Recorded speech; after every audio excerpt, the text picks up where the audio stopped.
Greetings, everyone. Pete Pardo here from Sea of Tranquility. Welcome to another episode of the Sabbath Stones in the co-captain's chair. Whoop, we just lost him. Where'd he go? There he is. Well, listen, we got some technical difficulties tonight, folks. Mr. Chris Alo is in the house, as well as a special guest. We haven't seen him in a little bit. Mr. Dave LaGreca from Busted Open Radio. Excuse me, as I almost choked there saying that from Sirius XM. What's up, Dave? I am in a great mood. I'm glad to finally be able to do this. I'm a big fan of the show. The first three episodes, I think, were lights out. Loved them. So I appreciate you having me on. First ever guest on the Sabbath Stones. That's true. So I'm very honored. That's right. Happy to have you. Dave, of course, has appeared on the channel on a couple different shows. He was on the Monsters Den a few times, and Dave's a big star himself over there on Sirius XM doing that daily radio show. Hopefully, soon to be on Sirius XM even more than just the daily show, right? So That's right. see how that goes.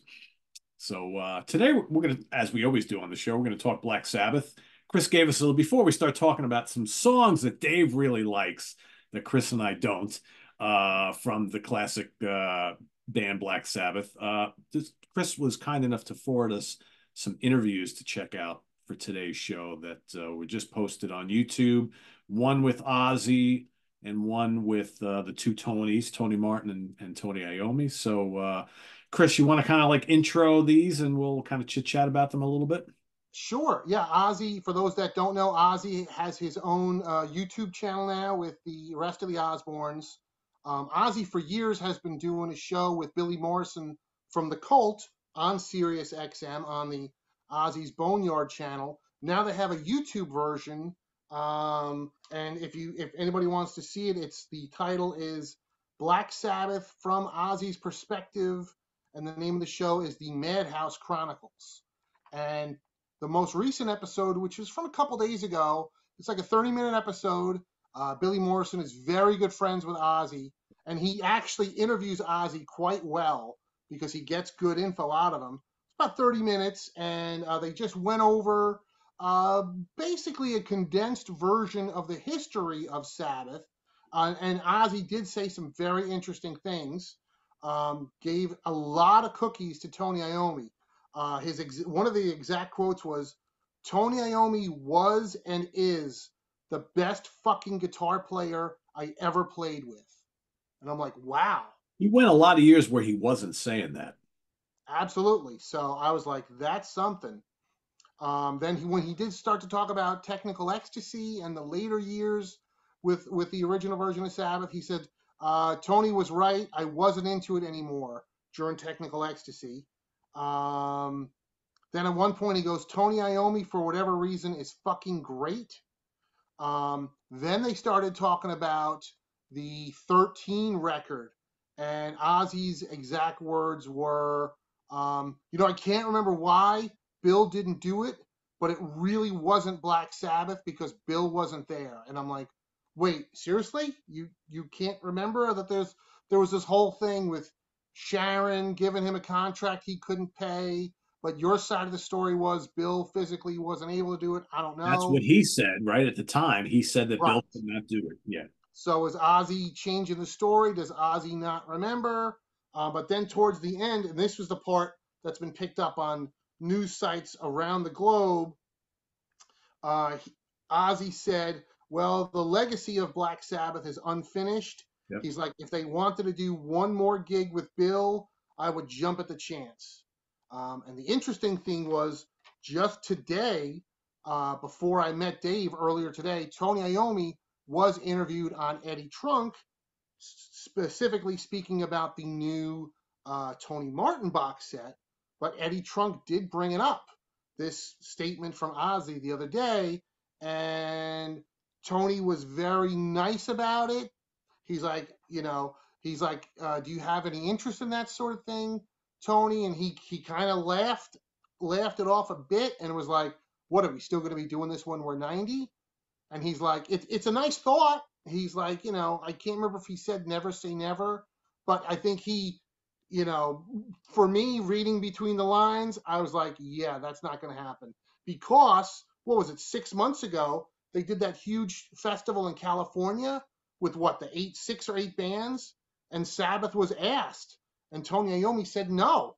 They wanted to do an original Sabbath reunion. He's like, Ozzy's not well enough. So then Ozzy took the gig, and then before he could do the gig, he had to cancel because he wasn't well enough, and Priest had to take over. So I think Ozzy, at least, Tony, I think, realizes what's going on. But my whole theory with this, I think that this is Sharon telling Ozzy what to say, and Ozzy's fishing, because the Osbournes were planning. Tickets are not on sale as far as I know, but the Osbournes were planning 2 Ozzy farewell shows in England at a football stadium, and the show was mentioned in the press that it would be Ozzy and Friends.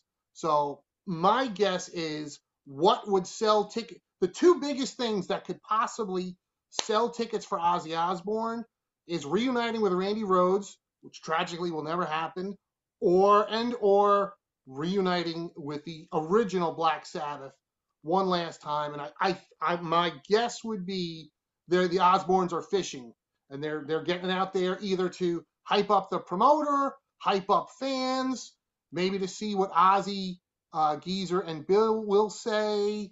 But listen, we've already learned Geezer and Tony, I'm sorry, Geezer and Ozzy are no longer on speaking terms. So who knows? But he accomplished what he wanted to do, and had, yes, everybody's talking about it. Like you said, every news outlet is talking about it. Eddie Trunk in that interview is asking Tony Iommi. So I'm sure Sharon was like, throw that out there. Let's throw the line out, see if anybody catches it. And people are. So if there's enough people, Pete, and you know this, you've witnessed this 1,000 times. If enough people want it, and then somebody offers enough money for it to happen, then it's going to happen. 100%. Because if the Osbournes didn't want that out there, they would have edited it out of the goddamn YouTube video. If Ozzy misspoke or said something he wasn't going to say, Sharon would have had it cut out. So there's no way that's a mistake. Dave's 100% right. It's a very calculated move. They're getting it out there and seeing what the reaction's going to be. And quite frankly, so let's say they go and these Ozzy kind of farewell shows do happen, right? Ozzy and Friends, whatever. How hard is it to make the final 3 songs of that night? Sabbath comes out, all 4 members, and they play Iron Man, War Pigs, and Paranoid. That's it. End the story. That is the finish that Ozzy mentions, right? 100%. They don't have to play a whole set. They don't have to play a full set. Yeah. Not going to be a full set, right? A couple songs, that's it. It'll be the final encore. And then, Ozzy did say, well, man, even if we did it in a club or something, because, we started in the clubs. But, yeah, I am sure they're fishing to do just like that. The encore's in a big, big show. And, Tony's a pretty smart guy. Do you think in Tony's mind, because I know he talks to Ozzy all the time, do you think in Tony's mind he's thinking, well, maybe a few years ago we didn't think Bill was cut out to do a tour or whatever. I don't know if Ozzy can do a full show or anything at this point, right? Listen, when you watch the YouTube video with Ozzy, he still speaks pretty well. I'm going to assume vocally he probably sounds pretty good now, because he hasn't sung, 6 days a week now for years. He's never been off the road this long. But when you look at him, he's got like the weird kind of, muscle tics going on. Yeah, we saw the performance at last year's at the sporting event, right? You could tell he was propped up and leaning up against something, right? He can't be out there anymore. He's not right. Yeah. I have no idea how Sharon or Ozzy or anybody else would think that Ozzy could do a 90-minute set 2 nights in a row. I mean, how many times was Ozzy postponing his tour in the UK? We heard from quite a few viewers who they held the money for years. I just feel bad. I feel bad for Ozzy at this point, because it wasn't that long ago he put out that statement that he was done, and then it was retracted, and Sharon put out another statement, Ozzy put out another statement. Like at this point, I almost feel bad for the guy. Like, He wants to just Yeah. stay home and rest. The guy has given us enough at this point. Like I just feel like enough is enough. And listen, do we love Ozzy? Would we love to see Sabbath one more time? 100%. But how many more farewell tours are you going to have before you finally say, all right, let's pull the plug and let the guy just rest? He At this doesn't point, need the money. He doesn't yeah, need. No. you're like Chris was saying, Pete, like you see videos coming out all the time where he could barely walk. Yeah.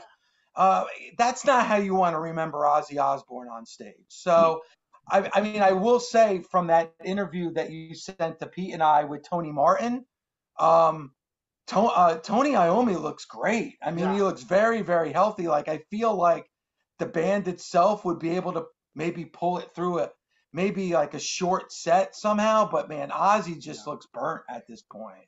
Yeah. I couldn't see him being able to pull it through. I will say though, he's still a great storyteller. He was cracking me up with that story about how back in the day before Sabbath formed, how he had this empty guitar case with the Yes. name That of a was band on the side. hysterical. He would go walking around all over the place, just showing off like, and meanwhile, there's nothing in there, right? I mean, that's just classic Ozzy from, from the early days. Yeah, I mean, I love the story too, where he's like, "Yeah, our first trip to America."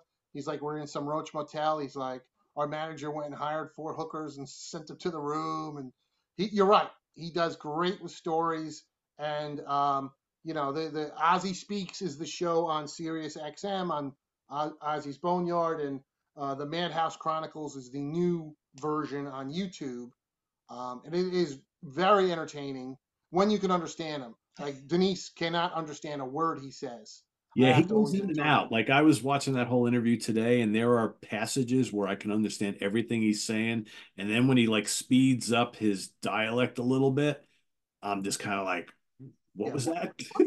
It's like, geez, slow down, Ozzy, please. When he gets excited, I'm like, holy smokes. But yeah, could he like ride off into the sunset just doing that sort of thing going out? Absolutely. Yeah, People will still listen to hear him talk and talk about the cocaine days and all this crazy stuff. He's got probably more stories than anybody, I but mean, not for nothing. Why not do what Geddy Lee did? Like, if you really want to tour and be in front of your audience, how about Ozzy Speaks the tour and send him and Billy Morrison out, and he could do a 90-minute spoken word tour. yeah, yeah, I would go because it would be funny as all hell, and he's got great stories. yeah, for sure. Well, we'll see. I think the rest of 2024 is going to be pretty indicative of what we'll see from him and or the band in the future. I would think by the end of the year we'll know, is there going to be any final show? Is there going to be like a one-off little quick appearance and what Ozzy's going to do going forward? Because, a couple months ago he was talking about, I think I got another album in me. It's like, Yeah, he's put out 2 albums in the span of a short amount of time, right? yeah, That's probably, he probably could still do that for as long as he wants to, but I think he just, I think he just, I mean, let's face it, he doesn't know how to do anything else. no, that's He it. can It's sit home and do I say nothing. I compare it to wrestling all the time, which Dave, you know better than ever. The Hulk Hogan's and the Ric Flairs. What? Why did they stay around so long? They love the spotlight, but also it's all they know. It's all they've done. Right? Who wants to give that up? And like Ric Flair would be the perfect example. He's no longer Richard Fleer. That's been dead for decades. Yeah. He's always going to be Ric Flair. It's all he knows. Right. So you can't. Like Pete, you guys were talking about it even when you were talking about Sabbath into the '80s, how the popularity declined, and a lot of people were saying to Tony Iommi, "All right, hang it up already."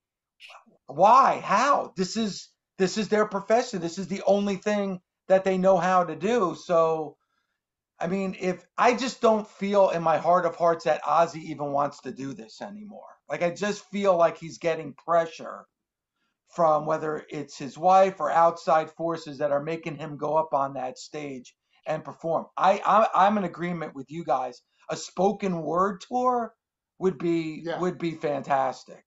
He'd still be out in front of the audience, still selling T-shirts, I was gonna say sell merch and put out, get all the love from the audience. I mean, then you could put him in a big throne. Put him in because you don't have to prop him up, with fucking whatever. Just give him a big throne chair to sit down, Yep. Have Billy Morrison sit right next to Here's your him. microphone and just That's it. talk about all the blow you did back in 19. Even do it in 2 parts. Do 45 minutes, take an intermission because you don't want to tire them out, and do another 45 minutes. I mean, could easily be done. I mean, Geddy Lee did a whole tour doing that not long ago. I've always said that that's what Kiss should have done. Yes. Like Kiss, Gene Simmons and Paul Stanley should do a spoken word tour. It would do fantastic. Where you have half of it be them telling stories, and then half of it maybe select few fans being able to ask questions. I think people would absolutely love it. Do that with Ozzy would be a grand slam. I would think more of these aging rockers, right, when they get to the point where they really can't perform in a concert scenario anymore, that something like that, as we've seen, works and people will pay money for that. In wrestling, Mick Foley does a spoken word tour. The Undertaker. Now, think about that. The Undertaker, a guy who would never peel back the curtain, not only has a podcast, but he does a spoken word tour. So it's a viable option for these guys. Yeah, absolutely. And as far as like the other interview with him and it's funny because after I watched that, I went and re-listened to Forbidden again for the first time in a while, and now I'm almost kind of, because my opinions on that album have not changed. No matter how many times I listen to it, I'm kind of like, I think there are a few good songs there. I don't like the production of the album, and like there's a couple really slow kind of songs that don't really go anywhere. And Tony's talking about remixing it and how it's going to sound great, and he didn't like the original mix and blah blah blah. And I'm thinking, I'd like to hear it, when the box set comes out. I'm all up for that. Why not? But it's still not one of their best albums by any means. No matter what you do to it, I don't think it's ever going to be that. But listen, I think I was asked to be on today because I'm kind of a defender of that album. But even me, let's segue into the second half of this episode, right? There you go.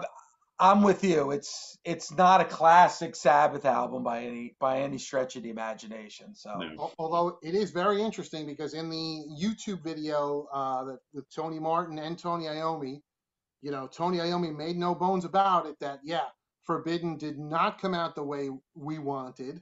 There was a lot of tension in the studio between Ernie C., the producer, and Cozy Powell, and Ernie C. was basically forced on them by IRS Records. And health-wise, it did not seem like the band was in a healthy place because Cozy Powell quit during the Forbidden tour, and at some point after the Forbidden tour, Tony Martin was given his walking papers. Yeah. And there's not a lot of info, but before the Ozzy reunion, Tony Iommi was actively looking for another vocalist.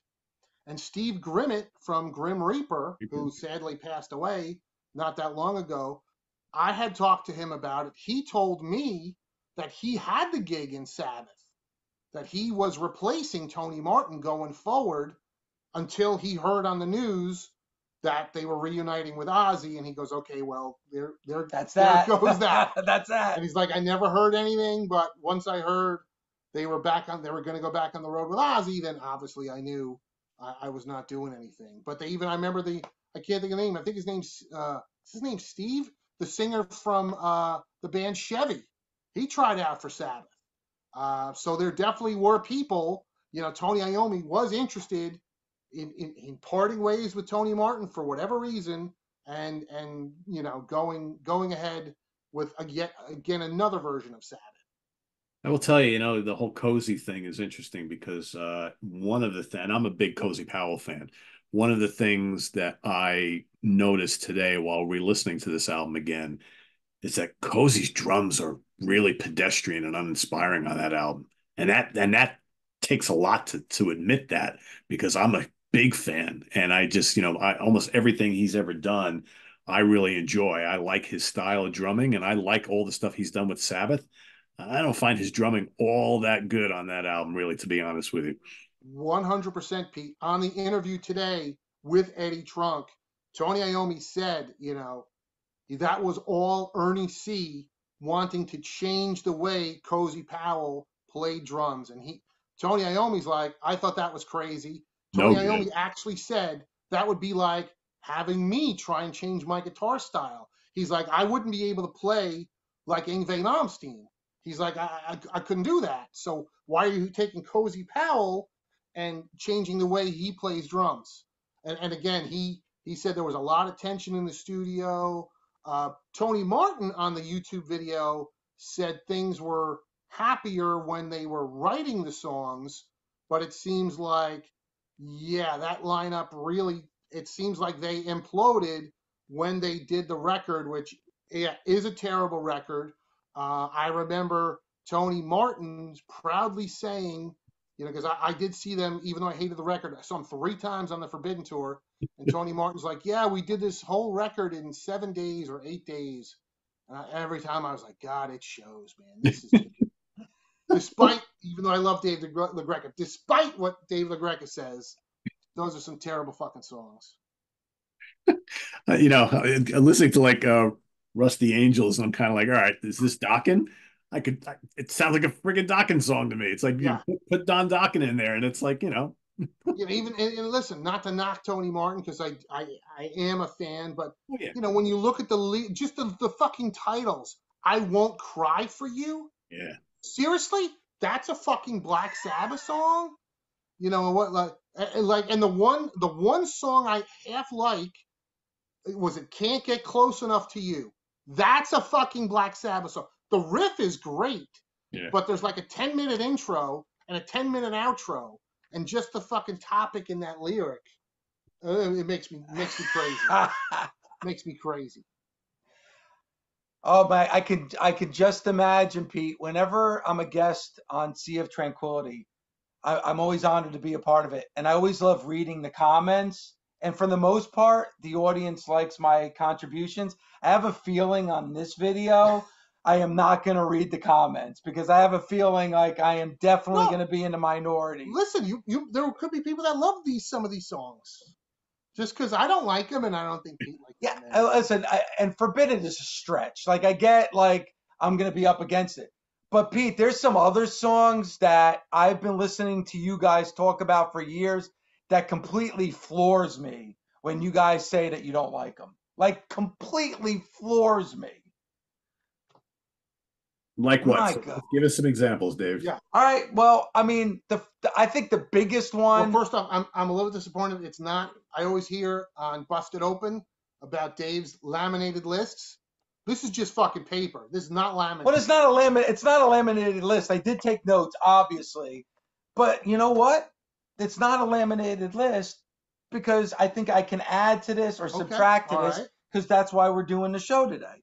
So the first one, and I especially hear it from you, Pete, because I know it's one of your all-time favorite Black Sabbath albums.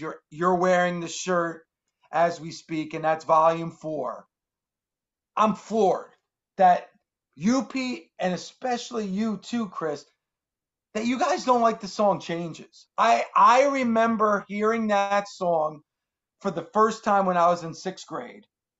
And the atmosphere of that song, just the tone of Ozzy's voice, you actually can hear him like he's in pain, like he is heartbroken. I love that song. And I got to be honest with you, Chris. Feel free. Because you're like, and Pete, you've said this too. Take that song off the album and I'm fine. So you don't have a problem with FX, but you have a problem with Change. FX is just, yeah. Like, you don't have a problem with that, but you have a problem with Changes? Yeah.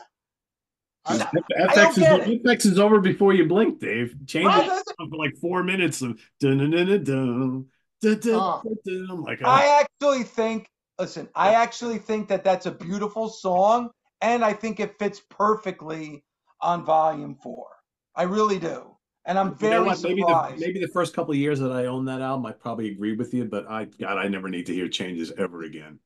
Ever. All right, but Pete, that I understand a little bit, and the fact that, all right, I liked it when I first heard it. I didn't have a problem with it for years. But now it's kind of overplayed, and now I have a problem with it. Probably jumped the shark when his daughter covered the song like that. Like, I never have to hear but I still think it's a beautiful song. I think it's a classic song, No. and I think, well, I don't moan when you say shit, and I also think it fits perfectly on Volume 4. So there you go. All I right. will say, I don't mind the Mellotron in the song. That I don't mind, but the rest of it, yeah. Ozzy fucking crooning about breaking up with his girlfriend. Oh, for fuck's sake. I think it's a very good song. I think it's a classic Sabbath song. I really do. I think to me now, like all these years later, I think to me it just breaks the momentum of that album. I don't know. It's just where it is. It's like, just get me to Supernaut already. I don't want to hear this crap anymore. It's like, yeah, I don't know. Yeah, to me, I mean, I love the first three Sabbath records. What makes, to me, in my opinion, what brings, and some people like Dave, and I'm sure other people out there will disagree. What brings Volume 4 down a notch is changes. Yeah. But FX, I don't mind. that you don't Yeah, that all right. I'll just hear a knock and an echo for 90 it's like playing seconds. video But games. okay. Yeah. Yeah, I used to have the same issue with Planet Caravan. I think I've come to appreciate Planet Me Caravan too. more. I like it more now than I used to. Yeah, because that's a really psychedelic song. It's just kind Yeah. of weird and neat. And I used to hate Planet Caravan, but now I'm kind of like, yeah, that's all right. That's all right, actually. That So grew I've on come me. around on that one. See, changes went down, Planet Caravan went up. Okay, I'm happy for you. I know I'm gonna get slaughtered on the comments because of the Oh, you listen. no, You no, don't know. no, no. The Sabbath elitists are gonna come out full force coming after me. I get it. And Actually, you know what? a lot of people like changes, Dave. So I don't think you have All to. right, okay. But you know what? It's funny because like I'm having this discussion with Chris about these songs on my list, and Chris is like, "You're crazy. That's terrible. You're crazy." I'm talking about your favorite band. Like, I love Sabbath. Sabbath is one of my favorite bands, but Sabbath is your favorite band. I'm actually defending your favorite band's catalog It's here. true, but just because I love them, as you know, Pete, I don't give them a pass on everything. That's that's blind worship, and that's not me. There's a lot they've done that I don't like. There's a lot of decisions that they made over the years that I'm like, that's a terrible decision that you guys made. But it's just I'm being honest. What's your next song, Dave? All right. The next one is Am I Going Insane? Radio Edit on Sabotage. I really like that song. I think it's catchy. I think it fits in mood wise with the rest of the album. And I've always been a big fan of that song as well. Somewhere, Judging by the somewhere facials Martin on Tony. both you and Chris, I'm I guessing. hate it. I hate it. Yeah, I'm not a fan either. I'm not a fan either. It's a little too for me. It's very whimsical. Yes, very poppy. I don't want And Black isn't that Sabbath. the crazy thing? Isn't and I know the Sabbath as a band, I don't believe had anything to do with it. But isn't that the one fucking song from Sabotage that's on "We Sold Our Soul from Rock and Roll"? It is, yes. I'm like, who fucking came up with that? So we skipped "Hole in the Sky" and "The Writ" and "Symptom of the Universe," but that fucking song makes it on there. I have no problem with that song at all. And I think it actually does fit in with the album. It makes it a little bit different. Okay. And the one thing I love about that album is you could say the mood changes throughout that album. And I think that's one of those songs that helps that along. That's a LaGreca hot take. That's a LaGreca hot take. All right, here's another one. Now, I don't think I've heard this from Chris, but I think I've heard this from you, Pete. So please stop me. You've mentioned this album many times. It's one of your all-time favorites, and that's Heaven and Hell. I've heard you talk about that album. It's one of your favorites. I believe post Ozzy, it might be your favorite Sabbath album post Ozzy. Yep, yep. But I've also heard you say, and I believe I've heard you say it to Martin, that the one song that you're not crazy about on that album is Wishing Well. Am I off base? No, you're pretty. I don't hate it. It's my least favorite on that album. And I find, here's the thing about Heaven and Hell. I generally rank Heaven and Hell higher than Mob Rules, but I think Mob Rules is a better album from start to finish and more consistent because there isn't a single song on Mob Rules I would ever skip. Wishing Well, I like it. I don't love it. I've skipped it from time to time. I think I have more favorite tracks on Heaven and Hell that maybe I like better than anything on Mob Rules, but I think Mob Rules start to finish is just, you can't beat it. There's no weakness there. Like side one on Heaven and Hell is unbeatable. Side two, Wishing And Well. Wishing Well is Lady Evil, sometimes I'm kind of like, but I everything love else is Lady great. Evil, too. Everything else is great. Wishing Well, I actually do like. I I do don't like the dislike it. song quite a I bit. don't love it. I don't love it. I like it. I wait, Chris. If I believe before we started this show, you actually said to me that you love Okay, yeah, Wishing I Well. love that song. I was always hoping they were going to play it live. Wishing Well and Walk Away are the two songs from that record that were never played live. Yep. Iommi had talked about God, I guess it obviously never happened, but it would have been the 30th anniversary of Heaven and Hell, the record, and Iommi talked about playing the whole record from start to finish, which would have been great because they would have played that one live. But yeah, but I do like Wishing Well. Okay. Now this next song, I know this is definitely not going to be on either of your lists of favorite Black Sabbath songs. I not only like this song, I love this song. Not only do I love this song, I think it might be my favorite song on the album, Seventh Star, and that's No Stranger to Love. I think it's one of the top ballads when you talk about hard rock and metal ballads of the 80s, and it may be my favorite song on Seventh Star. Here's my issue with that song. I don't think it's a bad song. I like the song. It should have never, ever, ever been released as the first single or video from that album. And it really doesn't fit on the album. That being said, I think it's a fine song. I don't have an issue with it at all. But the fact that that's what they were going to use to promote that record, whose idea was that? It It's would so have not indicative of the rest of the album. It's it like, would have been a perfect second single from the album, I think. And I think we all can agree the video is absolutely awful. It oh, makes it's no terrible. sense. It's terrible. Glenn Hughes looks awful in that video Yeah. as well. But I really do like that song a lot. And I It's a good think song. and I really was surprised, guys, that wasn't a hit song.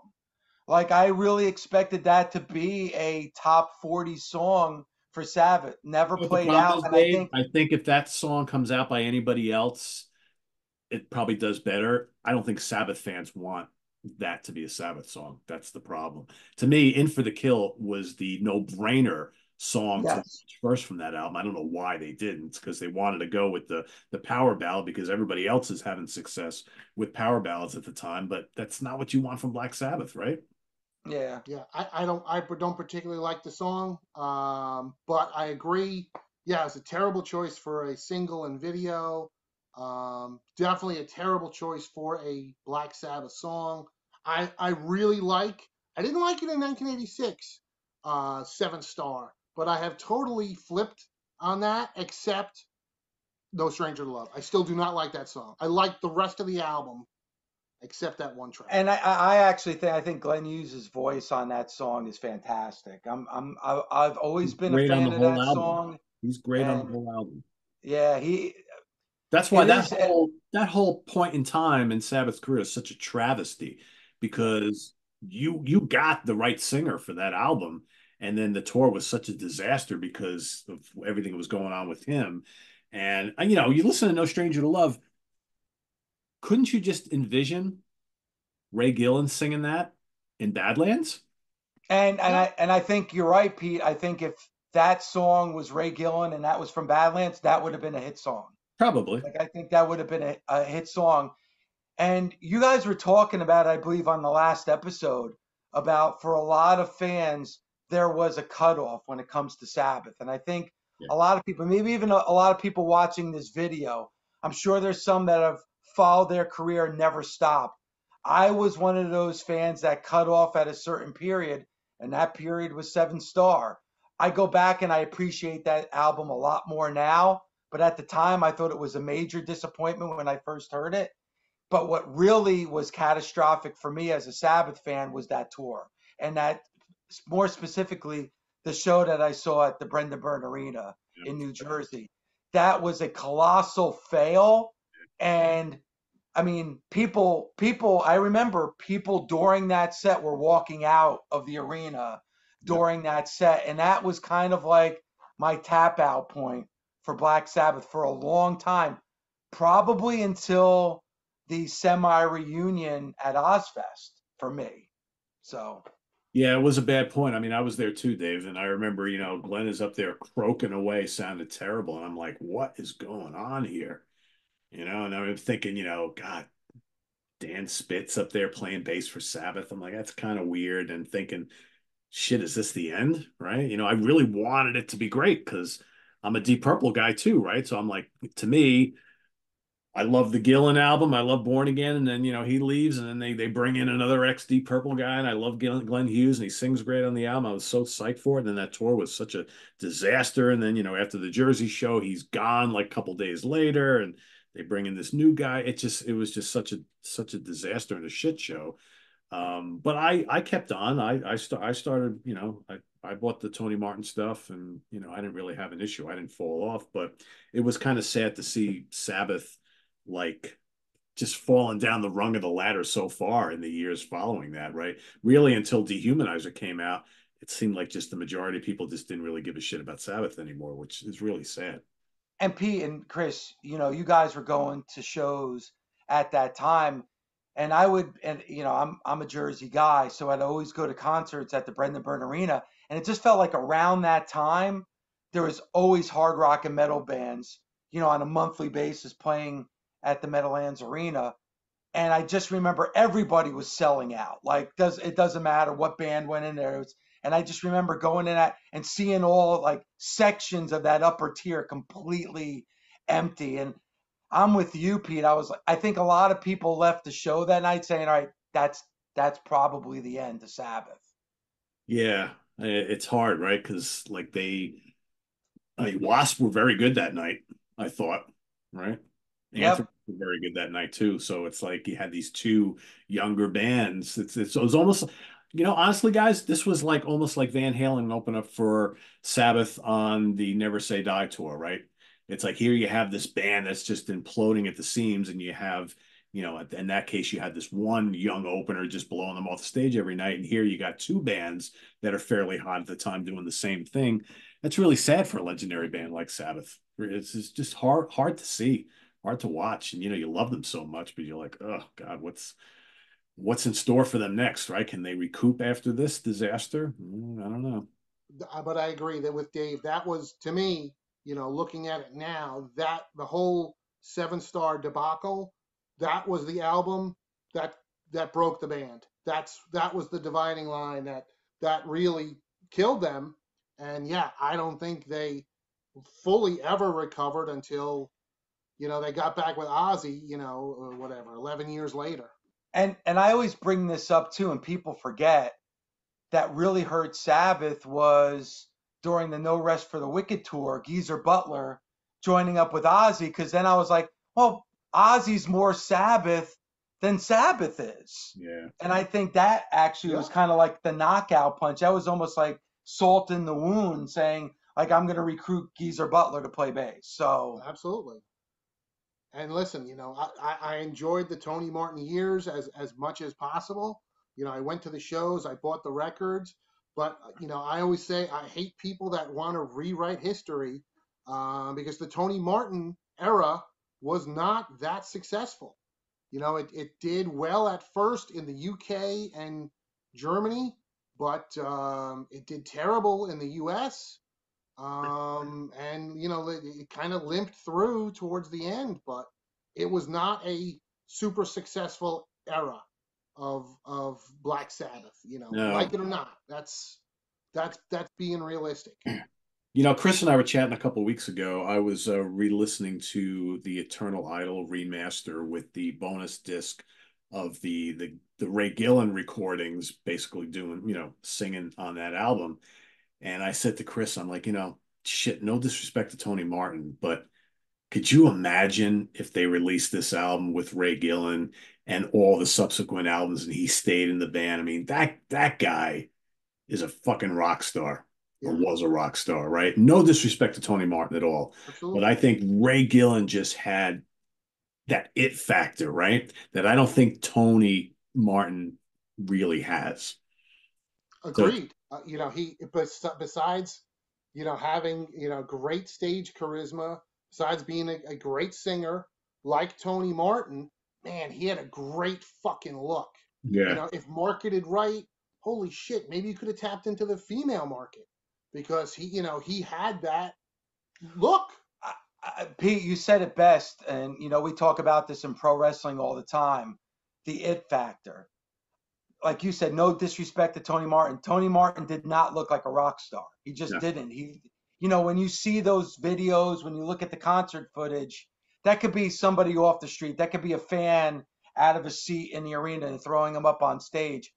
Um, Ray Gillen had that it factor. He looked like a rock star. Go back and watch his Dreams in the Dark, that video. Like he has charisma, he has personality, and you're right. Maybe that would have jump started Black Sabbath in a way where we wouldn't be talking about them the way we are right now. yeah, it's possible. Again, the whole what if thing, then maybe we don't get Badlands, but Badlands had a little bit of success, but they didn't actually set the world on fire and they imploded after two albums. So it's like six of one, half dozen of the other. But I still think, you listen to that Eternal Idol album with him on vocals, and you think, man, it's like just imagine him singing some of those songs from Tear and Headless Cross and whatnot. And, would it have been a little different? Maybe because if he was writing, I'm sure he's not writing exactly like Tony Martin was. So, who knows how it could have turned out. But I just think somehow they could have really marketed that guy because I don't think Tony Martin is really marketable as that kind of lead singer frontman guy, right? He's got a good voice, but you look at him now, he's wearing He hats and this kind of like hippie clothes and stuff. It's like, is that a Sabbath singer type of look? watching the interview that just came out with him and Tony Iommi, he actually looks cooler now than he You're did probably right. then. you know, like I'm looking at that, I was like, he actually looks pretty cool here. He didn't look cool back I mean, in 1989. my buddy Sean recently rewatched the Headless Cross music video, and he's like, "Man, Tony Martin's got those big fucking shoulder pads." And I'm like, "Hey, it was the '80s, man. My mom wore those things all the time in the '80s." But yeah, it does look a little goofy, Yeah. And Yeah. he was older. Ray Gillen did have a younger look, and woulda, coulda, shoulda. I always say, man, right? If Ray Gillen had stuck around, maybe if Iommi was able to bring Geezer Butler in, and yeah, the other Warner Brothers would have had to do some actual press for that record, which they did nothing for it. But yeah, things were a little different because I love the Eternal Idol, both versions, the Ray Gillen version and the Tony Martin version. I think it's a fantastic a fantastic record. It's my one of my favorite Sabbath records. And it's not in the Tony Martin box set, which Right, which Tony Iommi did address today on Eddie Trunk, saying, yeah, it was a whole licensing thing. So Yeah. that's All right, Dave, what's your next song? All right, now we're speaking of Tony Martin, and I confess, guys, like I just said, I checked out of Black Sabbath after the Seventh Star era. So I didn't discover or really listen intently to that Tony Martin era until I discovered Sea of Tranquility and started watching your guys' shows and hearing you guys talk so highly of those albums. So I went all this time without listening to Tear, to listening to Forbidden, to listening to Cross Purposes. I didn't listen to those albums.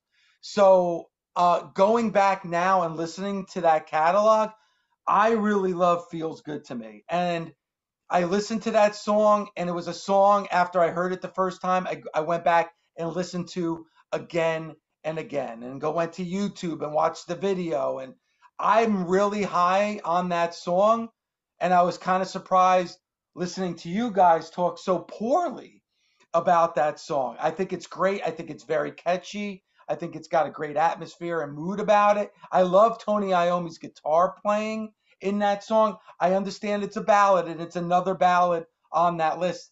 And I find it funny, a lot of the songs I'm talking about are ballads, and a lot of the Sabbath fans and the hardcore Sabbath fans seem to hate ballads, but I think that one really works for me. And I I don't mind. think Cozy Powell's drumming on that is very good as well. So Yeah, he's good on that album. I don't mind that song. I don't really have it in for that song at all. I hate that song. To me, I'm like, seriously, guys, did you not fucking learn the mistake with No Stranger to Love? It's 1990. IRS Records has the money for one single and video, and that's the fucking song you go with. Yeah, it's a You poor didn't go with Anno Mundi or Heaven and Black, which I think is a great tune. Like, that's the fucking song. The song The Sabbath Stones would have been probably the heaviest song on the record. Like, what the fuck? I And will the say video Tony Martin sucks. sounds spectacular on "Feels Good to Me." He really nails the vocal on that. Yeah, it does. It's an excellent he sounds song. great, but even just the title, "Feels Good to Me." Seriously? What is this about a song about a fucking rubbing? So wait a second. Do you just want every Sabbath song and album to sound exactly like the one before it? No. So you're gonna have to, there's gonna be changes. Excuse the pun. Yeah. to me, that just I it just I don't like it. I don't buy it. And listen, proof's in the pudding. Tear fucking bombed. Yeah. But any song that they put out, that album probably would have bombed. Except in Germany and a little, some other countries. Well, they appreciate it. And but, I'm going to disagree with you as well.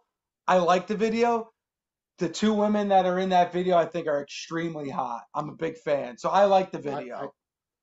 Is Tasha Yar from Star Trek? She's the one in. No, that's in No Stranger to Love. I don't remember. I remember some dude and with long hair and like a motorcycle, and he's breaking up with her, but she's fighting with him.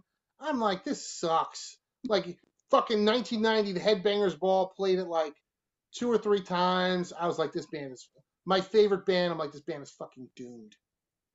And I was right. They were doomed already. By that point, they were at the bottom of the barrel. I'm sorry. No, things were bad. It was bleak. It was bleak. It was fucking bleak. But yeah. But that song I love, and then that gets us to what I think we're all wanted to talk about today. Well, you want to talk about it. And that's Forbidden. And guys, you Pete, you Chris, and not just you guys, and I know I'm going to get hammered in the comment section. I'm dreading reading the comments on this video. But I don't think it's the worst Black Sabbath album. And I Googled, I did a little research going in. Anybody, any website you go on where they do a ranking of Black Sabbath albums, there's different number ones, there's different number 13s, blah, blah, blah. It doesn't matter.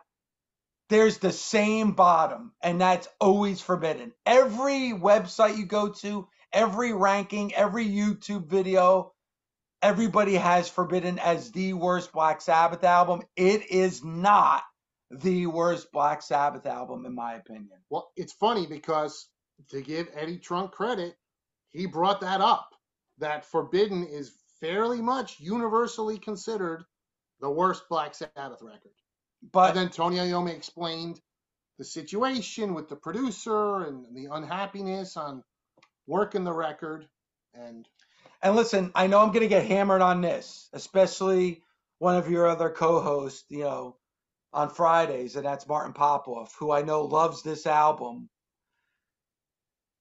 Okay, to me, Never Say Die is without a doubt the worst Black Sabbath album. Because at least with Forbidden, there's 4, possibly 5 really good, I think, good, solid songs on Forbidden. I'm sorry, I can't get 4, 3, 2 really good songs off of Never Say Die, in my opinion. I know there's people out there that want to be different, that will say that I love Never Say Die. It's one of their best albums. bullshit. I know, listen, Pete, and I know Pete, and you say this, and I agree with you. You know, music, when it comes to music, it's very objective. It's time and place. It's nostalgia. You know, hey, and you say this all the time, Pete. Hey, I don't particularly like that album, but if you like that album, more power to you.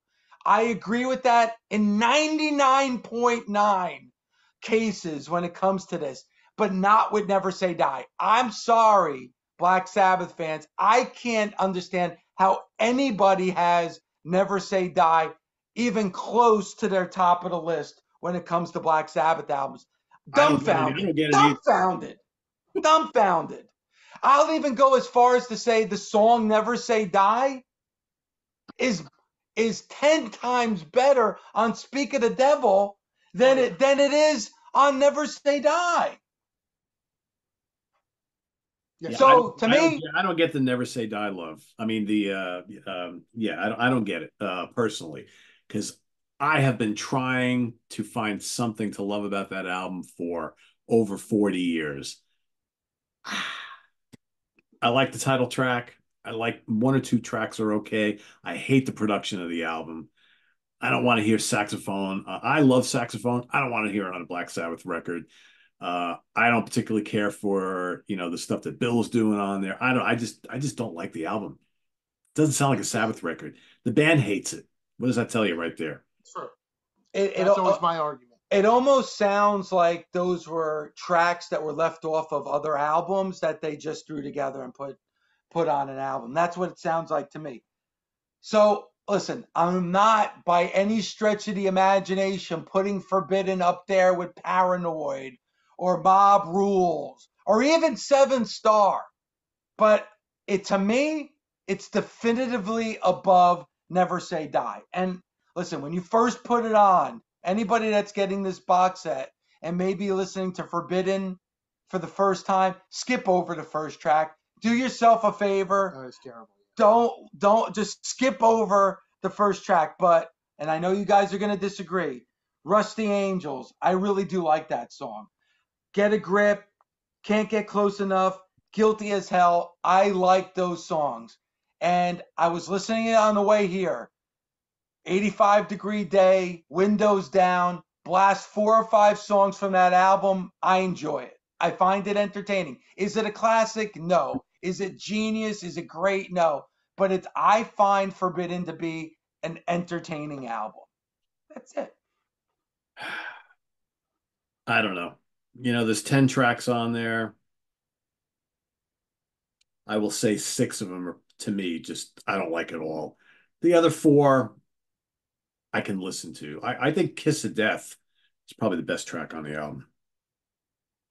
But man, I Won't Cry for You, Can't Get Close Enough. Rusty Angels, like I said, might have made a pretty decent Dokken song. It ain't Black Sabbath.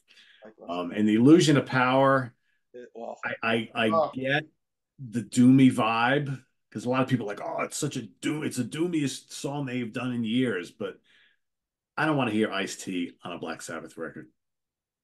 Sorry. And listen, I vividly recall an interview with Tony Martin where he told me things were so crazy at that time, he didn't even know if Tony Martin, was going to appear on the record, because the Ernie C apparently was having Ice-T or Ice Cube. Which one is it? Ice-T.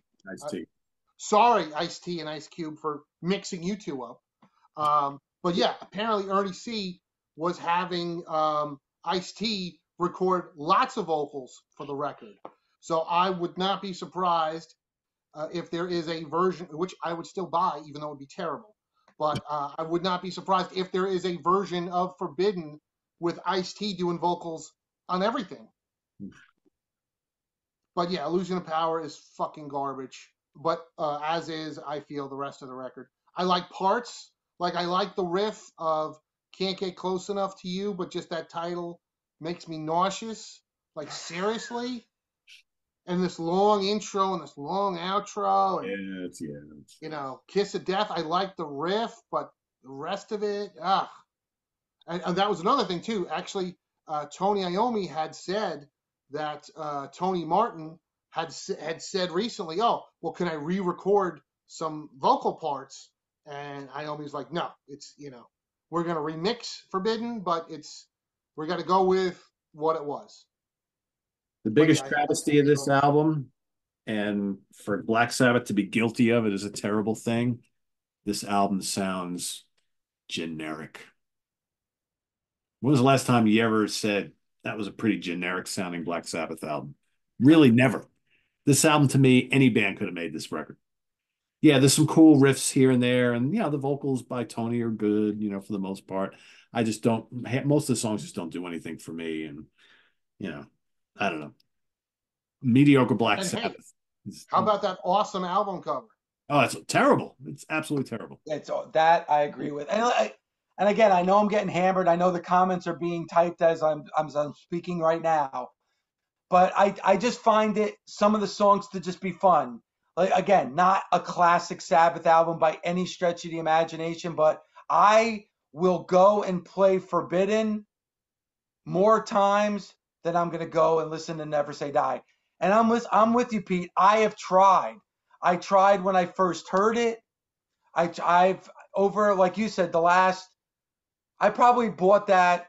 I remember buying it on vinyl. I want to say 1981, around that time, is when I bought that album and I heard it for the first time and I didn't like it. I think every 4 or 5 years I try to listen to that album just to see, have I matured enough to maybe hear something that I never heard before? And I think I like it less now than I did when I first heard it 40 years ago. I've talked to people that say that Never Say Die is one of their best albums. Oh yeah, It's a work of genius, and then they go and they shit all over 13. I'm sorry, I'll listen to 13 any day over Never Say Die. Any day. agreed. I listen. I have 6 or 7 copies of Never Say Die, but I know there's a couple songs on there. Like, isn't there a song called like Breakout or something? And like, Yeah. what's another one? Like, is it like over? Like, it's like when I look at the back of the album, it's like I never even fucking heard it. I'm like, wait, what? And I mean, I think the album cover is pretty cool actually. And I Yeah, I remember, think it's a cool cover. and I remember the inner sleeve had like blueprints The of schematics. yeah, of which I thought was kind of cool. And it just doesn't come off. It just doesn't come off to me. We've said this before. It is amazing how so much Black Sabbath merchandise was done based off of the Never Say Die record when the 4 members of the band hate that record. Forget about what we have an opinion on. The 4 guys in the band don't like it.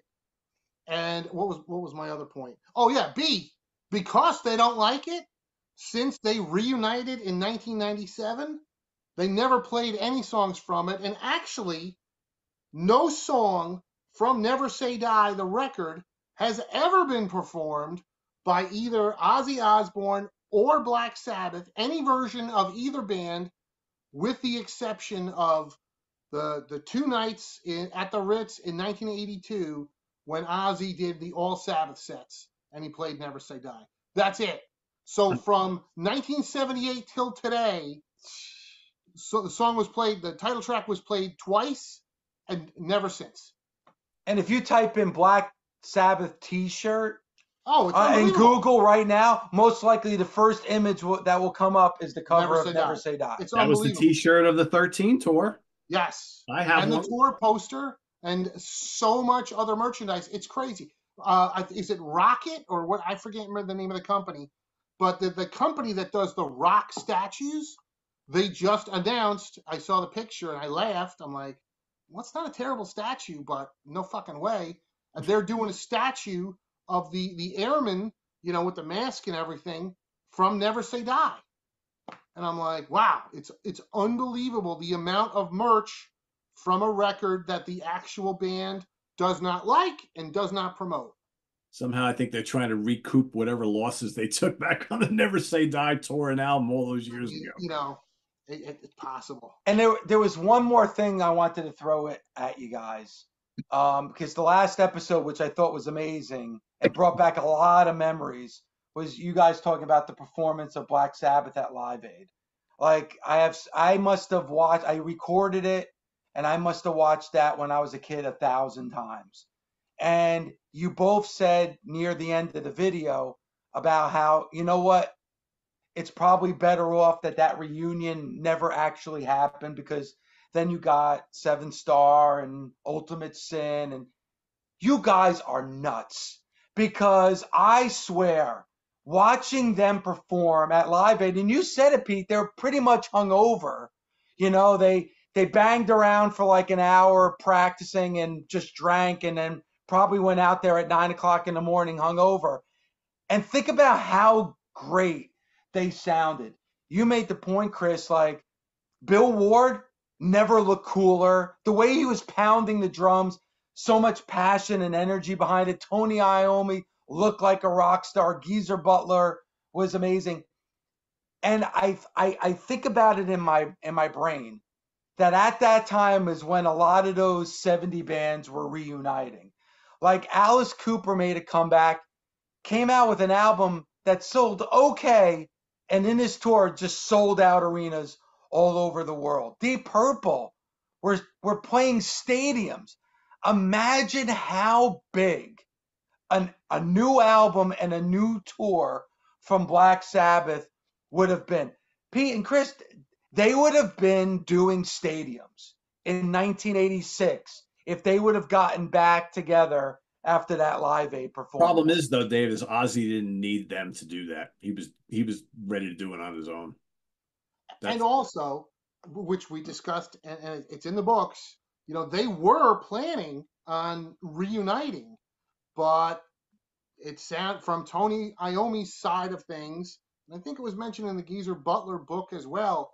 Once management got involved, there was lots of issues, and the whole thing just sort of faded out. Plus, not to mention record company contracts. Iommi owed that Warner Brothers a record, and Ozzy Osbourne owed a record as well. In fact, it's in the Iommi book that Ozzy asked Tony if he had any material that he could use, and Tony's like, "I'm doing my own thing, man. I don't have extra songs for you." I just look back at it, and obviously we know Sabbath a steep decline Yeah, right after that performance. But even with Ozzy, and I mean, were you guys at the Metallica Ozzy show in no, '86 for the Ultimate? that was there. I mean, I remember leaving that show and people were saying that Metallica blew Ozzy off the stage. And I kind of felt from that period on that Ozzy, maybe not perception wise, because he was a madman and he had that, you know, that aura about, biting the head off the dove and the bat and everything and being at the Alamo and all that stuff. I think his persona and kind of like the myth of Ozzy was much bigger than what he was actually doing on record and on stage. Because I remember everybody was talking about Metallica coming off of that tour and not so much Ozzy Osbourne. And I just feel like that would have been a completely different story if Black Sabbath would have gotten back together. Because I just feel like just how big that reunion of Deep Purple was. Imagine what that would have been like for Black Sabbath. Yeah. I mean, maybe Sabbath didn't have enough time away when you really think about it. Like Purple, the Mark II era of Purple ended in what, 1970, 73, late 73, early yeah, 74. So there was, almost a decade there, 9 years. The heart grows fonder, right? The longer you're away from something. So I don't know. I it's a mean, great point. yeah, would it I have mean, because worked? by that point, it had only been six. If we're talking '86, it was only 8 years in Yeah. between, Sabbath's original demise. Plus, the other thing too, which we didn't talk about last time, was by then Tony Iommi had secured the rights, and he was the sole owner of the Black Sabbath name. So he had to go out there, and he had payments he had to make. So I mean, obviously things didn't work out, but he had to fucking keep Sabbath going, even though Seven Star didn't turn out so great, and Eternal Idol, sure, it's a great record, but didn't sell that well, and so on. But he had, I don't know what his payments were. There's no specifics in the book as to what it cost him to buy the name, but he had to keep going to to pay for the name. And it's, people seem to think that, Black Sabbath, one of the biggest bands of the 70s, they probably made loads and loads and loads of cash, but we know they had major management issues, and we know they spent a shit ton of money on drugs. Yes, absolutely. So, what did these guys have left to show for anything? I mean, we've heard the stories when they kicked Ozzy out of the band. He was basically living in a rundown hotel for months on it, right? Ordering pizza. Yeah. Yep. It's like he had nothing. So these guys were not rich by any means. They should have been, but they weren't. Yeah, the famous story of the artist tragically being ripped off by managers and record companies. Yeah. But it was even like when you go back and even like, after No More Tears and the supposed Ozzy farewell tour, even going back to 1992 or 93, whatever year that was, Sabbath was kind of opening for Ozzy, at those farewell shows. And obviously Dio bailed out because he was like, are you kidding me? Yeah. I'm not going to be a part of this. And Rob Halford filled in. But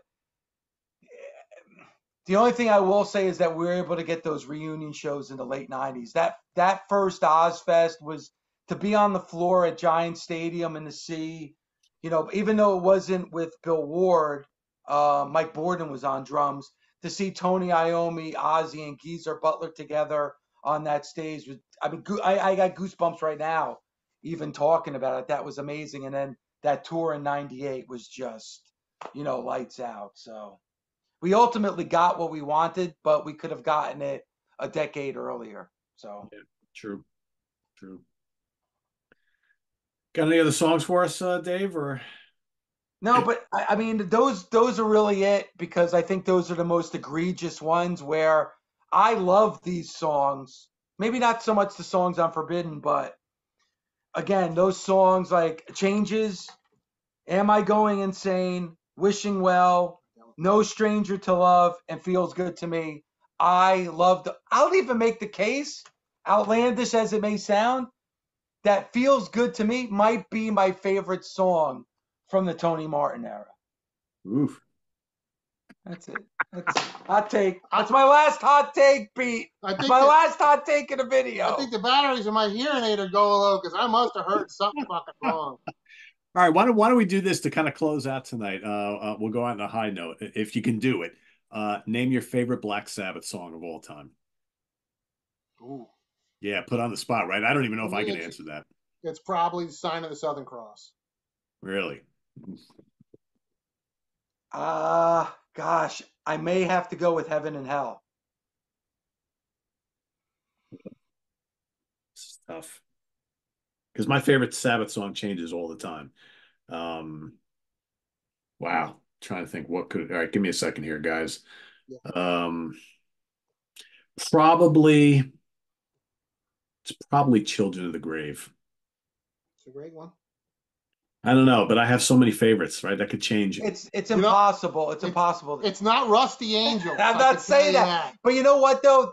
There were legit 2 times where I've seen Black Sabbath where I got kind of teary-eyed. One was at that first Ozfest at Giant Stadium, and them starting with War Pigs was like almost like you're hyperventilating, like, oh my God. And then when I heard Heaven and Hell at Radio City Music Hall, where I was like, oh my God, like I'm actually seeing this. Those probably, are two of my top 10 favorite moments of going to a concert or a show, were those 2 moments, seeing Black Sabbath. I know it was Heaven and Hell, but seeing Black Sabbath on stage. Yeah, that was a great show. That was one of my favorite all-time shows. Actually, I'm going to change my pick. Snowblind. Okay. Yeah, I mean, big Snowblind fan, but yeah, that's. I got not guilty as hell. No, but like it says on my shirt. I mean, I don't think anything touches those first 6 Black Sabbath albums. Yeah, they're hard. I think a lot of people will agree with that. Yeah, I could probably live the rest of my life just with those first 6 albums, Heaven and Hell, Mob Rules, and Born Again. I'm pretty happy camper right there. And I think you guys might have mentioned it. Not that you agreed with it, but I think I agree with the statement. This is going to piss off a lot of fans too. But I think the last like great Black Sabbath album to me was Born Again. As much as I do like some of their other material and some of their other albums, when I look from start to finish, I think their last like great to amazing album was probably for me Born Again. I mean, I would go Dehumanizer. You'd say Dehumanizer. Because I really like Dehumanizer. I don't think Dehumanizer is nearly as good as the first two Dio records. Yeah, but if we're saying what was the last dinosaur, the last great record that they put out, yeah, I would go.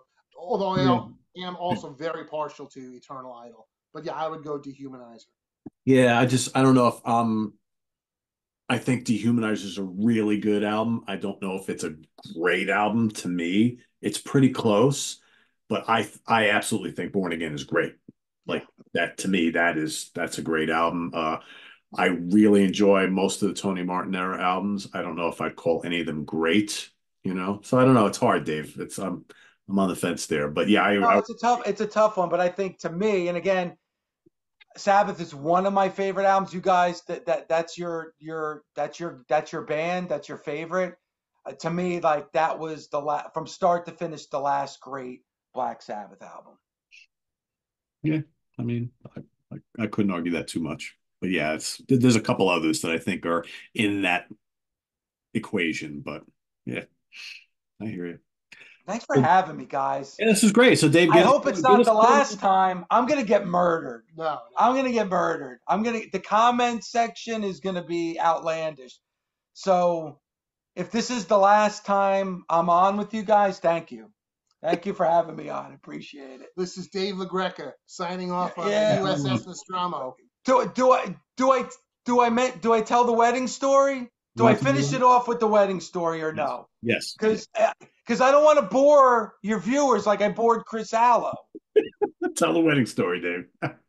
So, guys, legit, and the Sea of Tranquility universe, legit.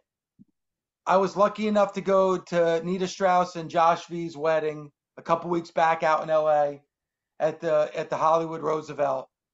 And my all-time favorite is Alice Cooper. Alice Cooper's in attendance. And I was sitting at a table with the hardcore legend himself, Mick Foley. And they had a band that was doing karaoke. And I'm like, Mick says, Dave, let's go and do a song. So to quote the great Chris Alo, to make a long story short, because that's your go-to line. To make a long story short, we go up there. I'm singing on stage, and Alice Cooper is singing back to me. I'm on stage, Pete, and Alice Cooper's in the audience, and right about that time, as I'm telling Chris this story, one of the greatest nights of my life, Chris is like, "Yeah, Dave, sounds great. Gotta go." Click. In the middle, I'm telling him the best story, one of the greatest nights of my life. Yeah, that sounds great, Dave. Gotta go. Click. But in my defense, that was the short story.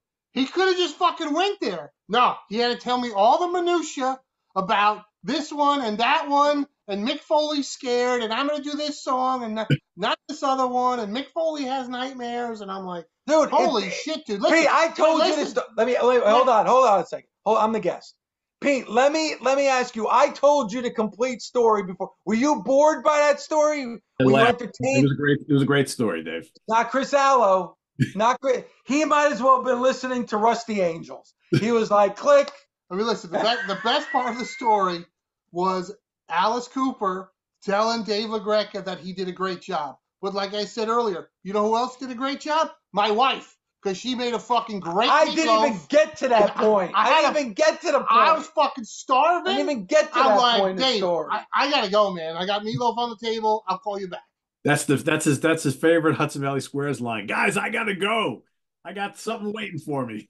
Meatloaf was on the table, man. I'm fat. I had to eat. You're fat with a P, brother. Fat with a P. So I called him back. After Meatloaf, I called Dave back. I got the rest of the story. Which was a good story. But I had to eat, man. It was mashed potatoes. Could gravy. you at least humor a friend? Could you give me like it wasn't like the story was it wasn't 20 minutes the story. It was a 5-minute story. 5 minutes tops. I think it was a little more than 5 No, minutes. it wasn't, man. Because it was going on and on, and I'm like, you're like, yeah, whatever. I'm like, Alice loved your rendition, right? Of the Turtles. I did the Turtles happy together, and he actually patted me on the back and said, great job.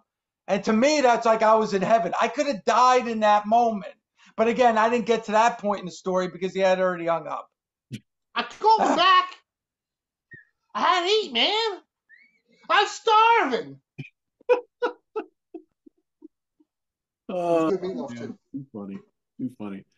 So, Dave, what's new over at Busted Open? You got anything cool coming up, or anything that that recently that any cool guests on the show and whatnot? Yeah, we just and you can watch it on YouTube. We had The Undertaker on recently. Myself, Bully Ray, and Mark Henry. This past week we had your WWE Undisputed Champion Cody Rhodes. Jim Ross is up there on YouTube.